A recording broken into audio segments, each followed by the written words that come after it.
Tá bem. Muito bem, então, retomando do princípio, nós fizemos no domingo passado uma reunião da direção nacional da tendência petista à articulação de esquerda e fizemos um debate sobre a conjuntura nacional. O debate foi feito com base num roteiro que depois nós divulgamos. Não se tratava de uma resolução, mas só de um roteiro de discussão. Nós enviamos esse roteiro para o Genuíno, ele achou interessante, então daí surgiu a ideia de convidá-lo para comentar aquilo que ele achasse mais adequado do que nós expusemos nesse roteiro. Então eu vou fazer um resumíssimo, tá certo? Do que está dito nesse roteiro, para depois passar a palavra para o Genuíno. O roteiro abre dizendo que a gente está há 120 dias ou mais em pandemia, e que isso tornou mais difícil o que já era difícil, tornou mais complexo o que já era complexo, acentuando algumas tendências que antes da pandemia a gente já considerava negativas. Por exemplo, a ênfase na militância nas redes, o ultracentralismo de certas direções e a redução na mobilização social. Depois o roteiro fala da crise sistêmica e geopolítica e estrutural que existe, está em curso hoje no mundo, e a gente discute um pouco quais seriam os efeitos, os desdobramentos, os cenários que vão resultar dessa grande crise que está em curso no mundo. A gente trabalha com dois cenários fundamentais. O primeiro é que a pandemia retroceda daqui a alguns meses e a gente volte ao ponto onde nós estávamos. Ou seja, um pouco antes da pandemia começar, era senso comum nas pessoas que a gente estava na beira de uma nova crise de 2008, uma grande crise mundial. E a segunda hipótese, o segundo cenário, é que durante a pandemia, os governos e os capitalistas tomem medidas de reestruturação global que cumpram a mesma função da crise de 2008, concentração e centralização de capitais, ampliar a exploração dos trabalhadores, saltos tecnológicos, etc. Então, a primeira parte do documento faz a discussão sobre isso, sobre a possibilidade de um novo ciclo de desenvolvimento e sobre a possibilidade de guerra, que é uma questão que está sempre no horizonte, dada a agressividade dos Estados Unidos. Depois o documento fala do Brasil, fala da crise nacional, né? A gente diz que nós estamos vivendo hoje uma crise similar àquela vivida nos anos 80, quando o ciclo desenvolvimentista se esgotou e o Brasil se colocou diante de uma encruzilhada, neoliberalismo ou uma alternativa democrático, popular, socialista. Nós sabemos como é que aquela crise terminou com a vitória da alternativa neoliberal, e nós temos 40 anos de neoliberalismo desde 1980. E a gente reflete sobre o fato de que nesses 40 anos houve uma série de retrocessos e houve uma série de avanços no terreno da presença institucional e política e organizativa da esquerda, né? É um momento muito paradoxal, porque se pegar, por exemplo, o indicador desigualdade patrimonial e desigualdade de renda, o Brasil está pior hoje do que estava nos anos 70. Só que se pegar do ponto de vista do nível de organização e presença institucional da esquerda e também de alguns outros aspectos, a situação é diferente. Então, o documento faz um pouco essa reflexão sobre esses 40 anos, para insistir na ideia que agora nós estamos numa situação parecida com a daquela, ou seja, numa encruzilhada, de que, por isso, a conjuntura e o período de médio e longo prazo, a tática e a estratégia, o emergencial e o programático, está tudo misturado, porque nós estamos num momento de encruzilhada, não estamos num momento normal da vida nacional. Depois o documento analisa um pouco o caráter da nossa classe dominante, diz que é uma classe dominante primária e brutal, e que o cavernícola, o Bolsonaro, ele é produto disso, não é causa disso. E o documento chama a atenção para o fato de que a classe dominante, pela opção que ela fez, ela é levada a reduzir as liberdades democráticas e reduzir a presença institucional dos setores populares. Não é uma tara pessoal do cavernícola, não é só um problema da cúpula das Forças Armadas e das polícias. A classe dominante brasileira escolheu levar o Brasil para trás, fazer do Brasil um país primário exportador. Nós vamos importar industrializados e exportar produtos de base, e um país com essa característica não vai conseguir oferecer condições de vida decentes, emprego, saúde e educação para a maioria do povo. O resultado é que eles não vão poder incorporar 200 milhões de brasileiros. Vai ter que tratar as questões sociais como o caso de polícia. E por isso, o roteiro diz que isso que a gente está chamando de fascismo, neofascismo, estado de exceção, é uma ferramenta que a classe dominante brasileira vai usar cada vez mais por conta desse econômico, que, na nossa opinião, faz sentido do ponto de vista deles. Ou seja, a alternativa, a nossa alternativa, que é reindustrializar o país, exigiria de cara comprar uma briga com as potências dominantes do mundo, exigiria elevar o nível de consumo do povo brasileiro, exigiria uma série de medidas que custariam para a classe dominante muito, reduziriam os lucros deles e colocariam eles diante de uma briga que eles não têm certeza se vão vencer. Muito mais cômodo para a classe dominante é fazer essa gestão de um entreposto primário exportador que vende produtos primários e compra produtos industrializados. O documento, nesse ponto, discute em que momento da história a gente está e chama atenção para o fato de que a principal questão política hoje no país é se a polarização entre o PT e a classe dominante vai se manter ou se vai ser superada, né? Na nossa opinião, esse foi o fio condutor dos últimos 40 anos, a polarização entre o PT e a classe dominante. O PT como expressão da classe trabalhadora, né? Se o PT for destruído, se o PT for derrotado, se o PT for esmagado, isso vai significar que essa polarização deixou de existir e a gente vai estar entrando em outro momento da história. Na nossa opinião, isso não aconteceu ainda, mas a batalha da classe dominante é nesse sentido, e também tem setores de centro-direita e até setores de oposição e que se pretendem de esquerda, que de alguma maneira são cúmplices, cooperam com essa operação para anular o PT, né? E eu falo do PT e poderia falar também da pessoa física do Lula, ou melhor dizendo, da pessoa jurídica do Lula. Tá certo? Que as coisas se confundem nesse plano. A operação de condenação, prisão, interdição da candidatura, anulação, impedir que ele tenha os direitos de volta, faz parte dessa operação. E aí o documento discute as eleições de 2020 de um ângulo mais estratégico, ressalta o fato de que a linha do partido é muito importante para enfrentar essa situação, a orientação política do partido, debate um pouco o problema do programa, que programa de curto, médio e longo prazo a gente deve apresentar, e termina analisando a conjuntura estritamente falando. Diz que está em curso uma operação de acordo, né, cuja prioridade é manter a política ultraliberal do Guedes, manter a tutela militar e manter o isolamento do PT. E que todo aquele blá blá blá de frente democrática, frente ampla, sumiu. Que agora a prioridade deles é tolerância com o Bolsonaro, né? A gente não acredita que o Bolsonaro seja capaz de segurar os ímpetos golpistas dele, mas também a gente não confia na disposição oposicionista e na vocação democrática de vários setores da oposição. E o fundamental é que a gente entende que não é só o Bolsonaro o problema. O conjunto da coalizão golpista está operando uma espécie de golpe por dentro. Então, um pouco essa reflexão, e a gente conclui dizendo que para que a gente se posicione bem nessa conjuntura, a gente precisa enfrentar algumas concepções que seguem existindo entre nós, da esquerda e do PT como um todo. A primeira concepção é de que só depois da pandemia a gente vai conseguir fazer uma mobilização mais ampla. A segunda é que o espaço principal da oposição é o parlamento. A terceira é a que acha que são os nossos governos estaduais e municipais que, isoladamente, vão ser o principal vetor da oposição. A quarta é que imagina as eleições de 2020 como uma eleição municipal, descolada do debate nacional.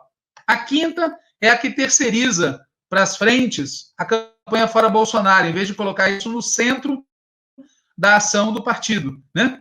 A sexta posição, que a gente acha que tem que ser combatida, é a ideia de que não é central lutar pela reconquista dos direitos políticos do Lula. Na nossa opinião, é central lutar lutar pela reconquista dos direitos políticos do Lula, e isso está vinculado com a campanha do Anula STF, com Fora Bolsonaro, com a convocação das eleições. A gente acha, com isso eu encerro, que, primeiro, o Lula tem que jogar um papel muito ativo na luta política nacional, é essencial isso para a esquerda, e, segundo, a gente está numa batalha de longo prazo, onde a questão da organização de base, da recuperação do apoio da classe trabalhadora, do apoio nosso junto à classe trabalhadora, a retomada dos núcleos, tudo isso é muito importante, faz parte da orientação política. Então, para quem foi entrando agora, eu estou terminando de resumir o documento, o roteiro, na verdade, de discussão que a gente debateu na Direção Nacional da Articulação de Esquerda, que nós passamos para que várias pessoas lessem, inclusive o Genuíno. Ele achou interessante, e a ideia agora é passar a palavra para que o Genuíno faça uma análise de conjuntura, e aí eu e a Natália, em alguns momentos, podemos eventualmente interromper, fazer alguma pergunta, mas a ideia fundamental é ouvi-lo aqui, com foco no tema da conjuntura, usando esse documento que eu apresentei aqui, que eu resumi, como pano de fundo, como provocação, sem ser obrigado a dialogar com o que está escrito nele. É isso. Então, eu passo, né, a palavra para o Genuíno, que é o nosso convidado no Antivírus de hoje, falar o que ele é adequado. Bem, boa noite. Eu fui estimulado, mobilizado para esse debate a partir da leitura do roteiro. E, em primeiro lugar, porque o conceito de avaliar a conjuntura saindo da ideia normal. Nós não vivemos uma situação normal. Nós vivemos uma situação de anormalidade. E essa situação de anormalidade, ela é também de emergência. Emergência pela gravidade dos problemas. Nós não podemos continuar assistindo como normalidade o número de mortes, o descaso, a situação de abandono, a quantidade de desempregados. Nós não devemos achar que é normal o número de bilionários que cresce o seu patrimônio em torno de 176 bilhões. O número de bilionários que na América Latina cresce o seu patrimônio em mais de 200 bilhões, enquanto tem 50 milhões abaixo da linha da pobreza e 40 milhões de desempregados. Nós estamos diante de uma situação de extrema gravidade. E eu acho que o documento chama a atenção desse ponto para que a esquerda e o PT entendam que nós não podemos normalizar essa situação. Não é uma situação normal. E como não é uma situação normal, nós temos que atuar no sentido de dar respostas contundentes a esse quadro que é extremamente grave. É isso que a primeira observação que eu acho que o documento dialoga com uma tendência da conjuntura. Porque o que os capitalistas, o que a burguesia brasileira e internacional pretende fazer? Administrar como se fosse uma crise natural, não é sistêmica, vão mantendo seus interesses e o aumento do seu patrimônio, vão se proteger no sistema financeiro, aí no caso do Brasil, 1 trilhão para os bancos, vão normalizando uma situação que não é normal, porque as pessoas estão morrendo, as pessoas estão angustiadas, as pessoas estão desesperadas. Eu acho que nesse ponto, eu acho que o documento, o roteiro, faz uma introdução importante, porque não é normal o que nós estamos vendo. Então, é uma situação emergencial. Como é emergencial, nós temos que ter uma política adequada. Nós temos que sair do roteiro burocrático. Uma eleição. É normal essa eleição? Não é normal. As reuniões do parlamento? Não é normal. Fazer a reforma do SUS? Não é normal. Quer dizer, impedir a transferência de dinheiro para os estados e municípios? Não é normal. Os militares ocuparam o Ministério da Saúde? Não é normal. Os militares aumentando os seus salários, os seus investimentos? Não é normal. Então, a esquerda tem que se dizer, nós estamos contra essa normalidade bárbara. E eu acho que o documento é muito importante nesse sentido aí. E eu digo isso porque vai dependendo da nossa atuação, e você coloca bem, Walter, que o documento, a toda a crise sistêmica, e é só analisar as outras crises sistêmicas que a humanidade viveu, ela junta o fundo com a superfície, ela junta o imediato com o mediato, ela junta o estrutural com o superestrutural, ela mexe com todas as relações capitalistas, as relações sociais. E no momento em que há uma crise do neoliberalismo, que são as consequências da crise de 2008, há uma crise política com o surgimento do ciclo de autoritarismo no mundo e no Brasil, há uma crise que já vinha se arrastando na área do petróleo, na crise de energia, e uma depressão econômica. Então, nós estamos vivendo uma situação de hecatombe. E eu acho que, nesse sentido, nós do PT temos que nos dar conta dessa hecatombe. A gente não pode ir para uma situação de eleição, de disputa política, como se a gente estivesse vivendo uma normalidade. Não é normal o que nós estamos vivendo. Então, essa é a primeira questão que eu queria destacar nessa conjuntura. É porque as pessoas vão criando uma rotina como se fosse normal a quarentena, como se fosse normal as nossas lives, como se fosse normal as visitas sob controle, como se fosse normal a continuar vendo os espetáculos desse governo insano, fascista, como se fosse normal ver as estripulias do Trump, como se fosse normal o número de mortes. Não é normal. Portanto, a esquerda tem que se rebelar. A esquerda tem que dizer não dá. E eu acho que o roteiro é uma contribuição importante, esse é o primeiro ponto. Segundo, eu acho que nesse quadro, você coloca, o documento coloca 2 cenários, eu vejo que há grandes possibilidades do que está sendo sinalizado. O sistema financeiro mundial admitindo que não é uma crise sistêmica. O sistema financeiro fazendo uma proteção dos grandes patrimônios especulativos. É que nós possamos entrar numa situação de aumentar a superexploração, alta concentração da renda e patrimônio, e para isso vem um fortalecimento das medidas coercitivas e autoritárias no bojo da consequência da pandemia na crise econômica e social.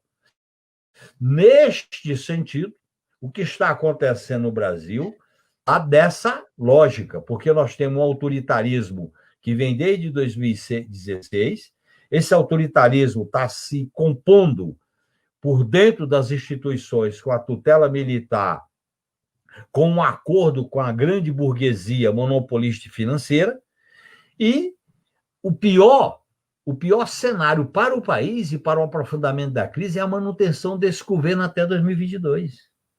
O que vai sobrar? O que vai existir? O que vai ficar? Então, nós temos que ter uma espécie de resolução política de emergência. Nós temos que ter uma resolução política meia jacobina, uma resolução política diante de uma gravidade. A situação é grave. Eu acho que amanhã vai ter reunião do Diretório Nacional e outras coisas aí, e esse roteiro é importante porque ele mostra a gravidade. Numa situação grave, nós temos que ter posições igualmente graves. Não dá para uma situação grave a gente ficar no paz e amor, a gente ficar na rotina, a gente ficar no cotidiano burocrático. Então, acho que isso aí eu queria destacar, porque a conjuntura, e o pior, ela se agrava, mas aparentemente você tem um faz de conta. Esse faz de conta que é preocupante, no meu modo de entender. E se como ela radicaliza tudo, e olha bem, Walter, ela radicaliza do individual ao social, do individual das relações sociais. Ela radicaliza da situação nacional com a situação internacional. E ela vai aprofundando a crise das relações sociais. E como é que os capitalistas querem resolver isso? Consolidando essas relações e aumentando a superexploração. Portanto, a resistência, a resposta contundente da esquerda e do movimento social é uma questão de sobrevivência. Não é radical, não somos nós. Radical é a crise. Radical é a crise.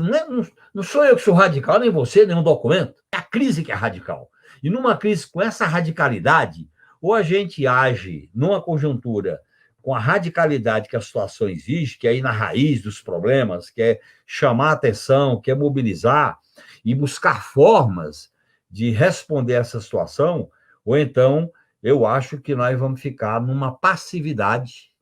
E esta passividade é perigosa, porque a própria situação política impulsiona essa passividade, porque tem a quarentena. Uma parte dos dirigentes nossos estão na faixa de risco, como eu. Você talvez não, eu sim. A Natália talvez não, eu sou. As pessoas estão em quarentena.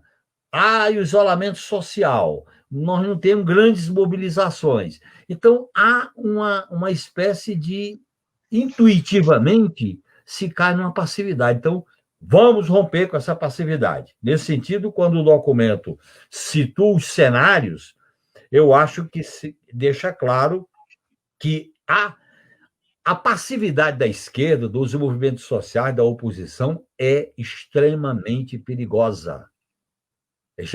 Nós não podemos estar vendo o desastre passar na nossa vista e a gente achando que está sobrevivendo. Olha, não dá. Então, eu acho que esse é um dado importante. E, na medida em que a gente está vendo o mundo, o que está acontecendo? A gravidade da crise geopolítica.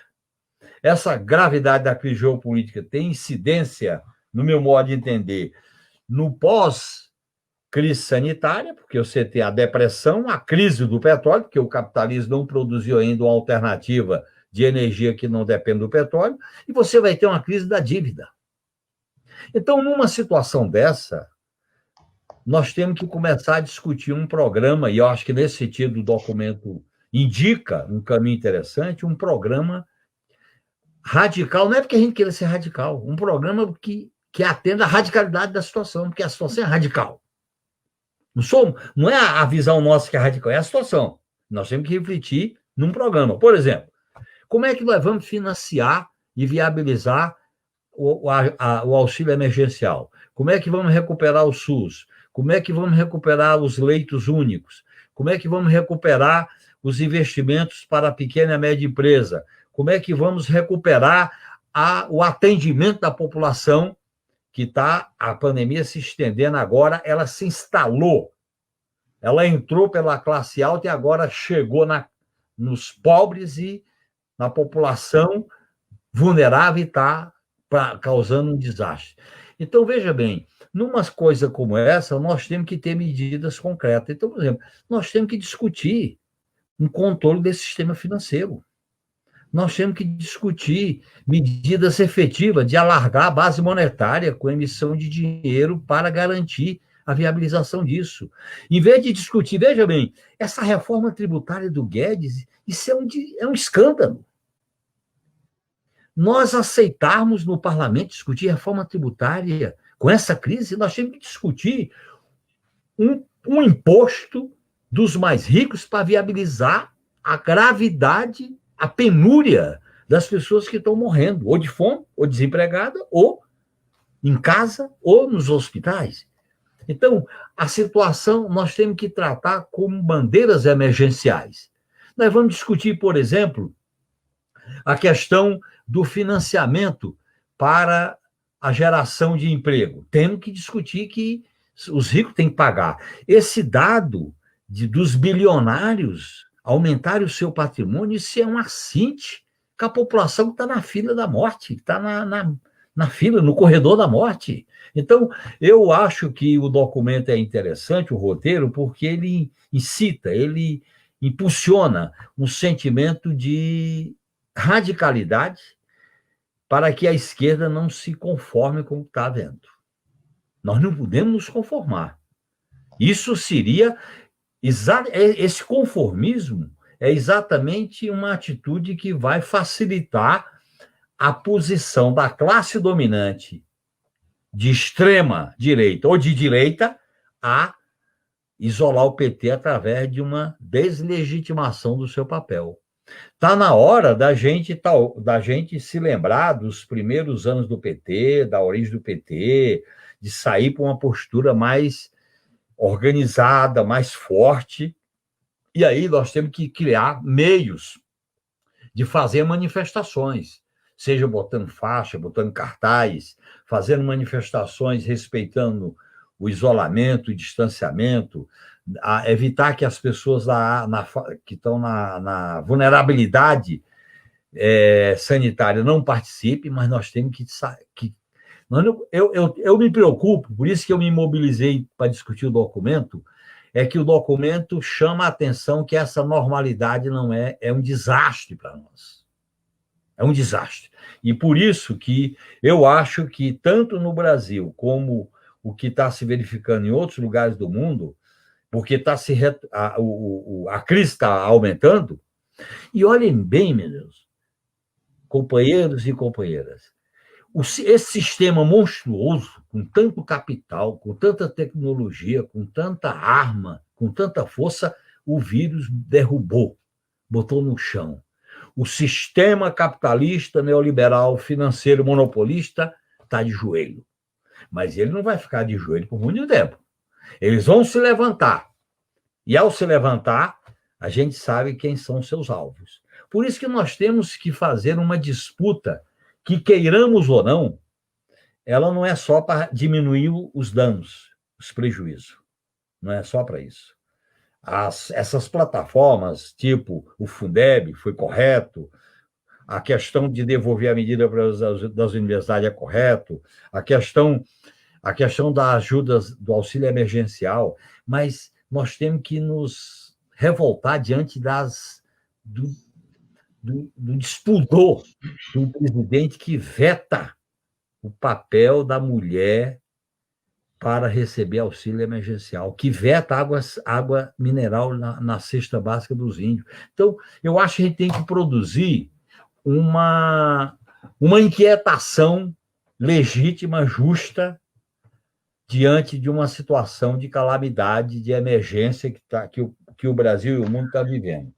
É o caminho para a gente enfrentar o risco de um autoritarismo fascista, de alta concentração da renda e de superexploração. É o caminho, porque se a gente ficar nos limites da diminuição dos danos, não é que eu seja contra diminuir os danos, temos que lutar para diminuir os danos, mas essa diminuição de danos tem que estar vinculado, e aí eu acho que o documento coloca uma questão importante, que é o programa. Este programa hoje ele é anticapitalista, ele é antineoliberal, ele tem que mexer no sistema financeiro, ele tem que mexer nos grandes monopólios na área de serviços que estão lucrando com a pandemia. Nós temos que apoiar os trabalhadores em aplicativos, nós temos que sair dessa normalidade, porque como a gente está trabalhando com a cabeça de antes da crise. Veja bem, essa pandemia está mudando tudo.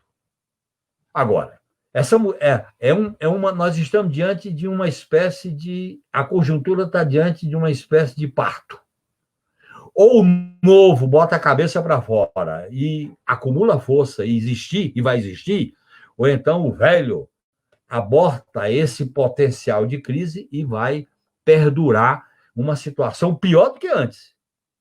Porque numa crise, e eu acho que nesse ponto é interessante o conceito de crise sistêmica, numa crise sistêmica, ou você dá uma solução progressista, uma solução avançada, uma solução que defenda a vida, a democracia, que defenda as políticas públicas, ou você cai na barbárie. Porque a lógica do sistema forte é voltar à barbárie. Não existe espaço para o sistema fazer concessões, como foi o Plano Marshall, como foi o pós-Segunda Guerra Mundial, porque nós não temos esse nível de polarização. Há um ciclo de autoritarismo no mundo, os valores do neoliberalismo estão reinando na hegemonia política, e nós vivemos, inclusive, uma crise de falta de estadista no mundo. Vamos citar qual é o estadista, qual é a liderança que está sinalizando para a humanidade uma perspectiva. Então, Valdo, deixa eu só te pegar uma carona no que você está falando, essa questão do estadista. Nessa conjuntura, qual que você acha que é o papel do Lula? E como é que o PT deve lidar com o Lula? Olha, em primeiro lugar, nós estamos vivendo uma crise mundial de lideranças e de estadista que sinalize para o povo que está desesperado, que está perplexo, que está sofrendo, que está triste, que uma parte está na fila da morte, lamentavelmente, que não tem condições de isolamento, porque não tem renda, não tem emprego, está precisando de uma palavra. É nesse momento que o líder tem um papel fundamental para chamar a esperança, chamar a unidade, chamar a luta e chamar a resistência organizada. Nesse sentido, o papel do PT é exatamente este. Eu acho que o Lula tem que se pronunciar politicamente como um líder político. Não é para discutir candidatura agora, coisa não. Pelo que eu fiz da minha vida, pelo que eu fiz da presidência da República, pelo que eu sou, eu quero opinar sobre a situação de calamidade pública, de desgraceira social, de barbaridade, e apontar uma solução. E chamar o povo, chamar a esquerda, chamar os progressistas, chamar aqueles que têm a capacidade de ficar indignado com a desgraça social, a mobilização e a luta. Eu acho que está faltando, Walter, um chamamento, está faltando uma liderança, é uma espécie de força daquilo que é, no fundo, vamos usar o nome correto, está faltando um pouco de vanguardismo diante da crise, porque a crise é tão grave que se você não levantar a voz, as ideias e a cabeça, ela te derrota. E eu acho que o PT não pode ficar nessa rotina de votar, da institucionalidade, do fundo partidário para as eleições, dos candidatos, vamos aumentar o número de vereadores, vamos aumentar o número de prefeitos, mas tem uma crise ao nosso lado. E, portanto, o papel era o partido sair. Por exemplo, eu acho que o partido tinha que tirar uma resolução política clara, forte, uma espécie de chamamento à nação, ao povo e à esquerda para a luta. O caminho é a luta. Sem luta, nós vamos entrar no pior dos mundos. Até nós assinamos um documento que é só a luta impedirá a catástrofe. Mas a luta coletiva, porque a crise, ela desorganiza, a crise cria pessimismo, a crise favorece a manutenção piorada do sistema de superexploração e de dominação, se você não tiver o fator humano, o fator da luta, se apoiar na resistência, na luta de classe, na capacidade política das pessoas. Eu acho que tem um potencial para isso. O que está faltando é uma força política que aglutine. E eu acho que esse é o grande papel do Lula e do PT. Essa rotina nossa, ela é angustiante, é paralisante. Eu sei que nós estamos isolados por razões de saúde, mas nós temos que provocar a rebeldia das consciências, das mentes, que elas falem, que elas botem para fora. Olha, pessoal, acordemos. Não podemos ficar nisso. A história não vai perdoar essa calmaria, essa passividade. E foi isso, Walter, que me estimulou quando eu li o roteiro. Eu comecei a ver o roteiro e disse, esse roteiro está fazendo indicações que eu não estou encontrando em outros documentos e outras resoluções. Que eu acho que essas indicações são importantes para enfrentar este problema. Esse problema, porque nos grandes momentos de crise que a humanidade já viveu, teve grandes lideranças. Você pega a crise da Segunda Guerra Mundial, tinha grandes lideranças, independente de avaliar aqui os seus papéis, mas você vê a crise de final do século XIX para o início do século XX, surgiu as grandes lideranças que produziram a Revolução de 17, principalmente com Lenin, Rosa Luxemburgo, Trotsky e várias outras lideranças. Teve momentos da crise do século XIX que surgiram grandes líderes, como Marx, Engels, Blanqui e vários revolucionários que lutaram. No momento de crise, nós temos que ver o papel das lideranças da história. Eu acho que esse é o papel que o PT tem que... Nós temos que incomodar, nós temos que futucar, nós temos que dizer, olha, calmaria, normalidade não dá diante de uma situação que a vida das pessoas está em jogo. Não sei se a Natália quer fazer Só um pouquinho, Genuíno. Não sei se a Natália, acho que ela está querendo fazer uma pergunta. Peraí.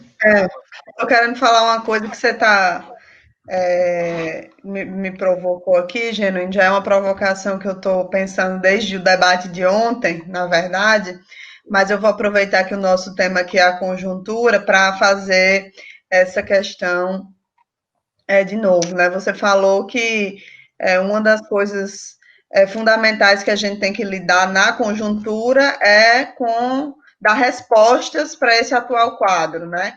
Falou da gravidade dele e tal, e mencionou algumas das respostas, né? Por exemplo, sair do roteiro burocrático, da rotina parlamentar, né? Então, eu queria que você comentasse, claro, algumas coisas que você já fez, mas você estava comentando sobre o papel de Lula e do PT, então, para além de Lula e do PT, ou da militância de uma forma geral, muita gente apresenta essa inquietação, né? O que é que a gente faz para sair mesmo desse roteiro burocrático? Como é que a gente começa a trabalhar para efetivar o fora Bolsonaro, para efetivar o impeachment? Claro, isso vale para o PT, mas vale para a esquerda de uma forma geral. Como é que a gente trabalha concretamente para efetivar que a gente tenha uma nova eleição, né, direta, que recupere os direitos políticos de Lula para que ele possa ser candidato? Então, é uma coisa que aparece muito, né? Apareceu inclusive aqui nos comentários, mas e aí, o que fazer, né? A gente defende tudo isso, defende esse programa, né, que você colocou muito bem várias coisas, mas que tipo de giro, né, no nosso modo de funcionamento, no nosso modo de fazer trabalho político cotidiano, a gente deveria fazer, né? A gente imagina que a gente não deveria fazer, por exemplo, essa rotina de passar o dia todo em lives é uma coisa que certamente, dificilmente é a partir daí que a gente vai incidir nessa conjuntura tão radical. Então, é isso, um pouco das nossas tarefas imediatas, digamos assim, nessa conjuntura. Eu queria que você comentasse mais. Em primeiro lugar, Natália... Walter, você ia falar também alguma coisa? Não. Em primeiro lugar, eu fico com minha cabeça, sinceramente, perturbada, inquieta, querendo se soltar. E eu fico aplicando aquela ideia. Meu corpo está preso, mas minha cabeça não pode estar. E aí eu começo a pensar coisas. Primeiro, nós temos que ter uma espécie de plataforma política emergencial. Eu acho que o PT, as esquerdas, têm que ter uma plataforma política. Não é a emergência em relação aos pontos concretos aqui. É uma plataforma política diante da calamidade que o país está vivendo. Porque a manutenção desse governo até 2022 vai viabilizar o desastre e o Brasil ser uma plataforma agroexportadora. É o desastre, com uma vertente autoritária neofascista. A manutenção da pandemia no nível em que está a crise sanitária é mais morte, é mais problema, porque os governantes não estão agindo com lucidez, com ousadia e com coragem. Então, nós temos que ter uma plataforma. E uma plataforma que pegasse a questão emergencial da pandemia, mas também pegasse a questão política, porque a manutenção desse governo é o aprofundamento do desastre.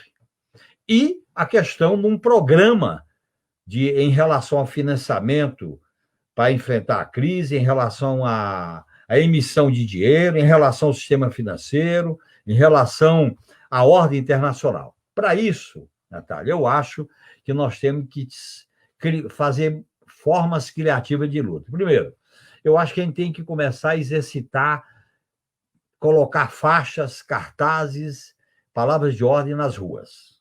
Isso dá para fazer sem correr risco. Você pode fazer com 2 pessoas, 1 pessoa, 3 pessoas, respeitando tranquilamente o isolamento. Segundo, é possível fazer momentos, escolher o dia, o local, para fazer manifestação respeitando o distanciamento, mas é simbolicamente importante.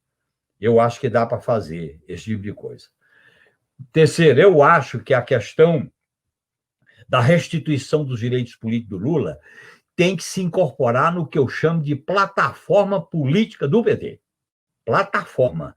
Não é a plataforma em relação ao que os governadores e prefeitos estão fazendo. É na plataforma de resistência política democrática radical do PT.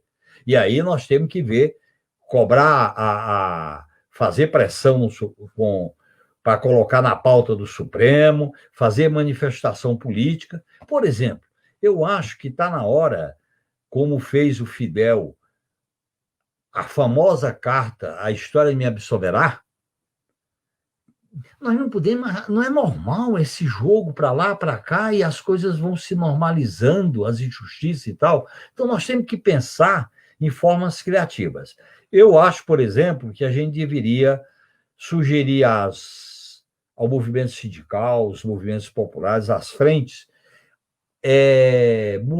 sinalizações de que a esquerda está viva, a esquerda está resistindo, a esquerda está atuando, com palavras de ordem, com bandeiras claras, que não é só fazendo as nossas reuniões em live, fazer manifestações e encontro em lugares estratégicos das cidades. Eu acho que nós temos que fazer isso.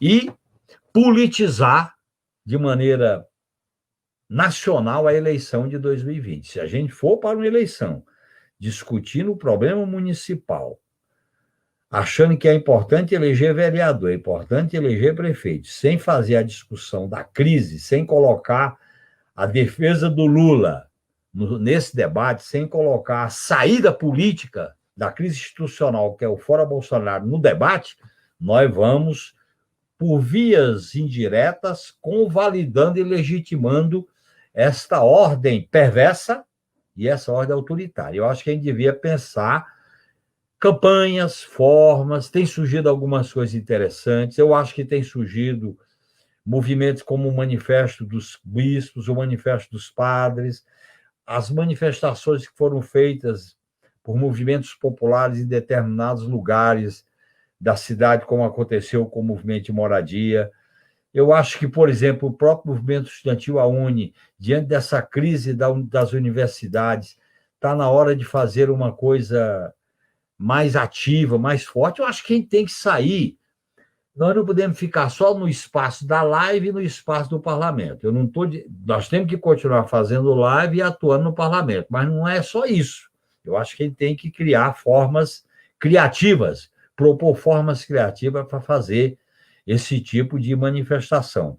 Por isso que eu acho que quando o roteiro problematiza essa situação, eu achei que ele, vamos dizer assim, inquieta a cabeça das pessoas para sair do normal.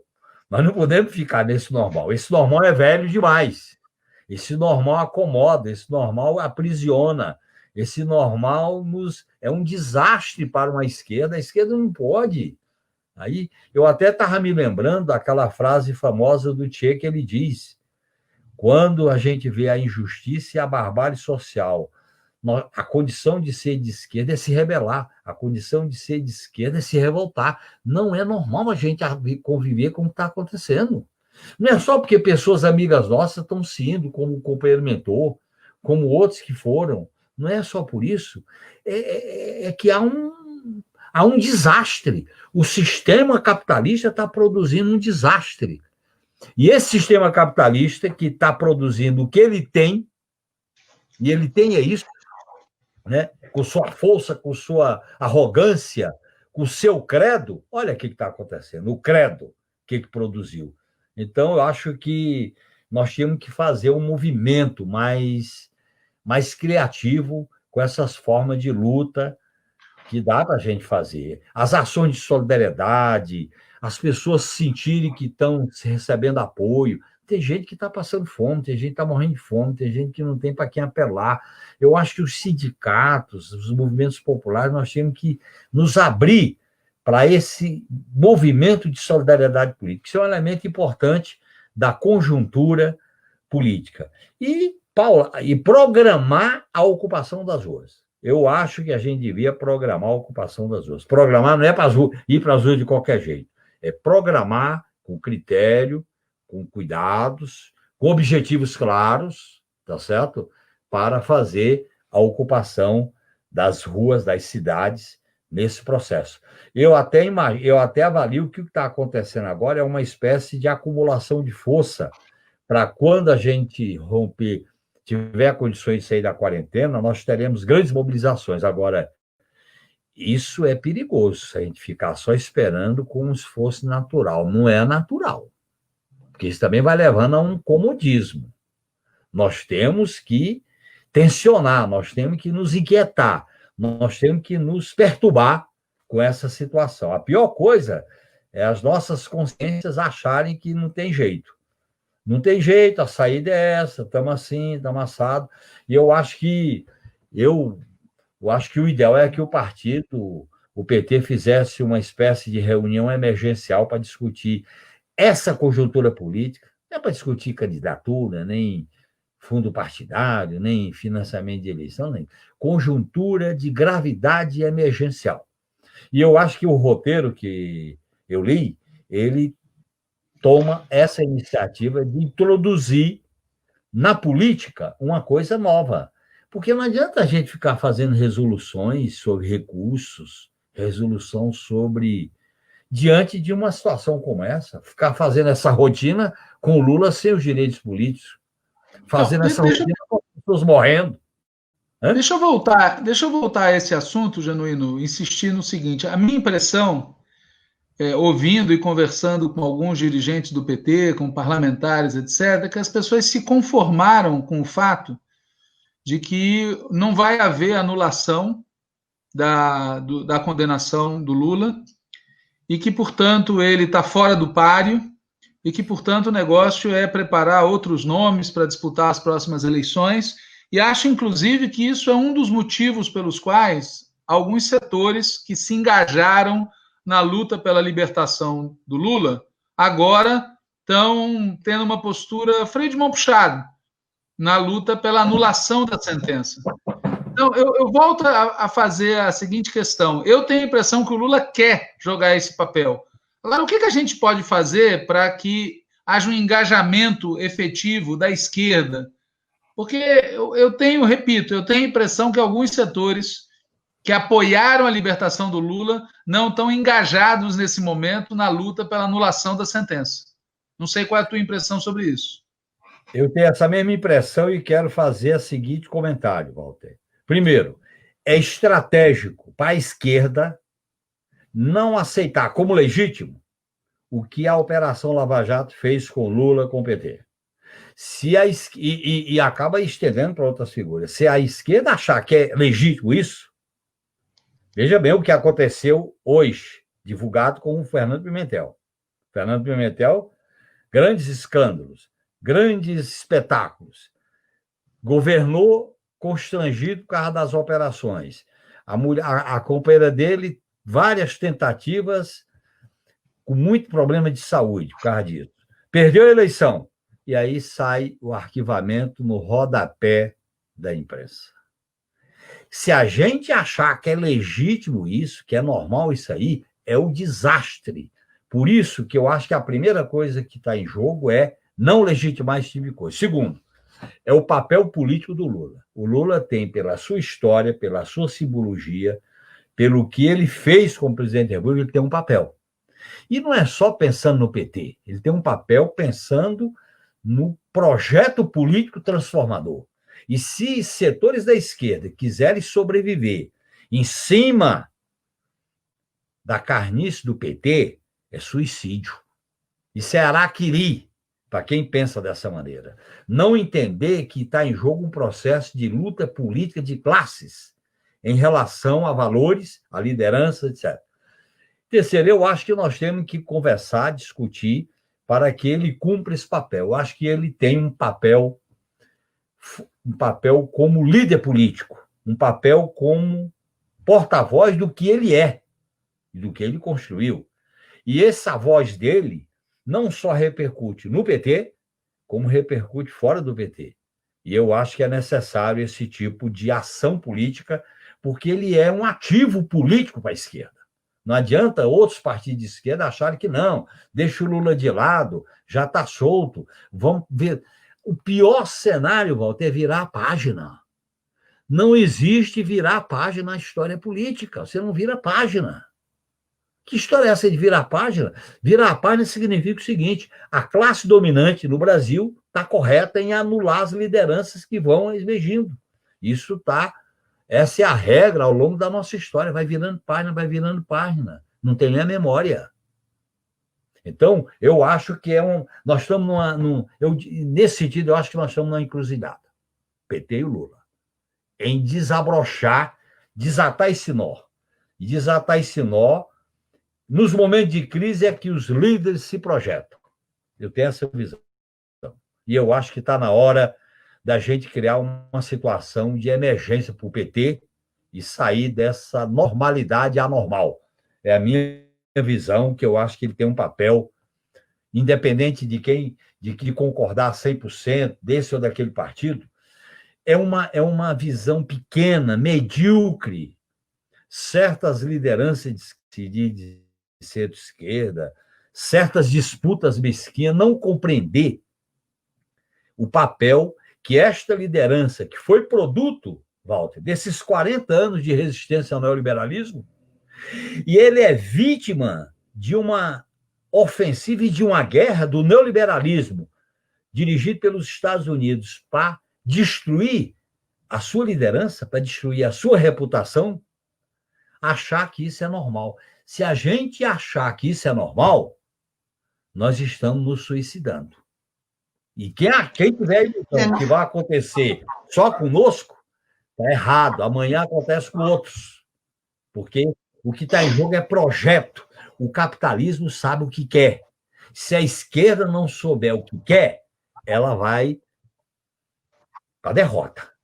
E nós temos que, nesse momento, eu acho que o que me empolgou na leitura do roteiro foi a inquietação que o roteiro provoca nas pessoas para discutir temas como esse. Nós não podemos aceitar. Eu sinceramente, eu fiquei muito incomodado quando a gente vê as coisas que estão por aí e as pessoas estão achando, não, isso. Não é isso não é. Não é isso que está acontecendo. E a gente começa a ver como é que o sistema está funcionando aqui no Brasil, dando um caráter de normalidade a um governo autoritário, dando um caráter de acordo para ficar com esse governo até 2022, que é um desastre para o país. A manutenção dele é um desastre para o país. Né? É um desastre, vai agravar tudo. E numa situação internacional do desconhecido. Então, eu acho, inclusive, que nós podemos entrar numa situação de crise aguda, com desdobramentos imprevisíveis, e com essa certa passividade, nós não teremos condições de interferir na agudização dessa crise nacional, porque o roteiro coloca, e aí eu volto à discussão da crise nacional. Se você tem uma crise nacional, quando você tem uma crise nacional, qual é o desfecho dela? Ou você tem um desfecho pela força, pela via de certas garantias, ou você tem um desfecho pela via da barbárie e da perversidade, ou você tem um desfecho por uma transformação, como foi mais ou menos um pouco o cenário pós-Segunda Guerra Mundial. O que está pintando agora, que a gente não se articula mais melhor, é o pior dos cenários em termos de perversidade, autoritarismo político e superexploração, preconceito, discriminação, e se criar, porque essa ideia de normalizar o que é anormal, é isso, vai normalizando o feminicídio, vai normalizando a eliminação da população originária, vai normalizando o racismo, vai normalizando a LGBTfobia, vai se normalizando o anormal. A esquerda não pode ser conivente com isso. A esquerda Genuíno. Pois não, Nadália. Deixa eu te fazer uma última pergunta. Tem a ver com isso que você falou, que você está falando aí sobre que a gente deve aceitar ou não como normal, né? Você citou o autoritarismo do governo e no início você também falou explicitamente sobre que a gente não tem que aceitar como normal a participação dos militares do jeito que é hoje no governo Bolsonaro, né? Então, o roteiro também trata um pouco, quando fala da conjuntura em si mesmo, fala da questão dos acordos que estão em curso, né?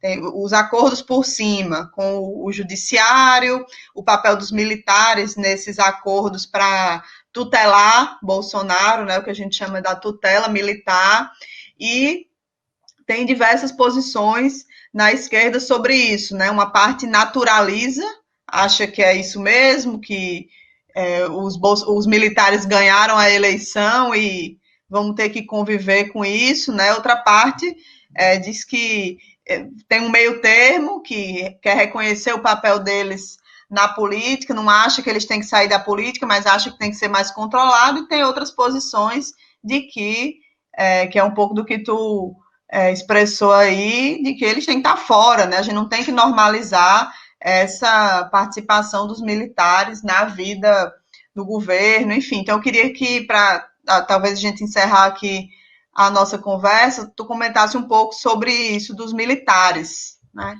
E o governo Bolsonaro. Esse protagonismo do aparelho militar dentro do Estado é consequência do caráter autoritário do Estado brasileiro desde a sua formação. E teve momentos que isso diminuiu, teve momentos que aumentou. Nós estamos vendo agora um aumento da tutela militarizada. Ordem autoritária, nascida do golpe de 2016, nascida de uma eleição ilegítima por causa das fake news, e nascida do lava-jatismo, que criou a ideia de que se condena por convicção, se condena com o domínio do fato e se condena negando o que diz as garantias individuais do artigo 5º da Constituição. Este processo, que é uma espécie de guerra para destruir reputações. Você não mata, como tinha na época da ditadura, a pessoa, não desaparece com o corpo, mas você desaparece com a reputação, com a história. O que mais incomoda eles é a história do Lula, o que mais incomoda é a história do PT. Tem que liquidar essas reputações, que faz parte de uma guerra no simbólico. E eu acho que eles estão buscando recuperar a reputação da ditadura militar, os valores da ditadura militar, porque eu acho que até a nova república não foi aceita, mas não assimilada. Mesmo fazendo um acordo por cima, como o que aconteceu para produzir o artigo 142 da Constituição. Mesmo quando a gente... Porque essa ideia de que é uma força acima de tudo e de todos, inclusive não está sob júdice, porque tem até uma justiça própria, que é a justiça militar, esse é um problema sério para a democracia. As Forças Armadas têm que ser dirigida pelo poder civil que emana do voto. A Força Armada não pode exercer cargo político. Se um militar vai exercer um cargo político, ele tem que se afastar da carreira definitivamente. Se nós aceitarmos como natural esse tipo de autoritarismo dissimulado, esse autoritarismo do faz de conta, nós teremos uma democracia tutelada, nós teremos uma democracia oligarquizada, uma democracia elitizada. Nós queremos uma ordem democrática, radicalmente democrática, com base no princípio da soberania popular, com base no princípio dos direitos, com base no princípio do controle democrático das instituições do Estado. Nós não podemos viver numa democracia que tem instituições que ninguém controla nada.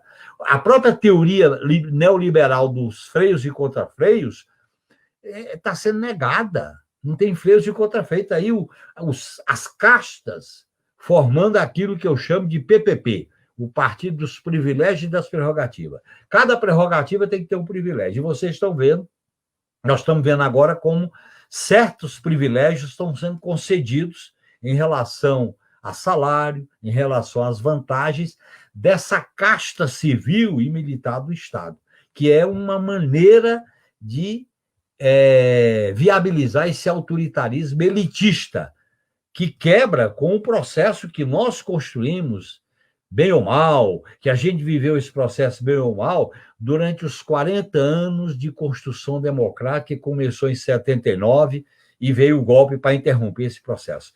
Eu acho que, nesse sentido, nós estamos numa encruzilhada. Por isso que, para romper essa encruzilhada, nós temos que fazer o debate da democracia como elemento constitutivo e substantivado no atendimento dos direitos, com base na soberania popular, com base na participação da sociedade, com base na consulta à população. Se a gente não revitaliza a democracia nesse sentido, nós vamos ser parte de um processo de legitimação do autoritarismo. Por isso que isso também tem a ver, não devemos achar que é normal essa ordem autoritária porque ela venceu. Venceu como? Com a eleição manipulada. Venceu como? Quer dizer que ganhou e a gente aceita? Que ganhou? Ganhou como? Então, nesse sentido, eu acho que nós temos que recuperar uma visão radical da democracia, no sentido... Porque, veja bem, para terminar, eu já estou me alongando, o sistema neoliberal financeirizado e monopolizado, esse capitalismo financeirizado e monopolizado, ele radicaliza tudo. Na época do imperialismo clássico, tinha mais de manobra para os nacionais, para os governos mesmo capacho. Veja bem, na época do Delfim, tinha dinheiro de só para emprestar aqui para produzir o milagre. Hoje não existe mais isso. Brasil é plataforma exportadora. Direitos, não.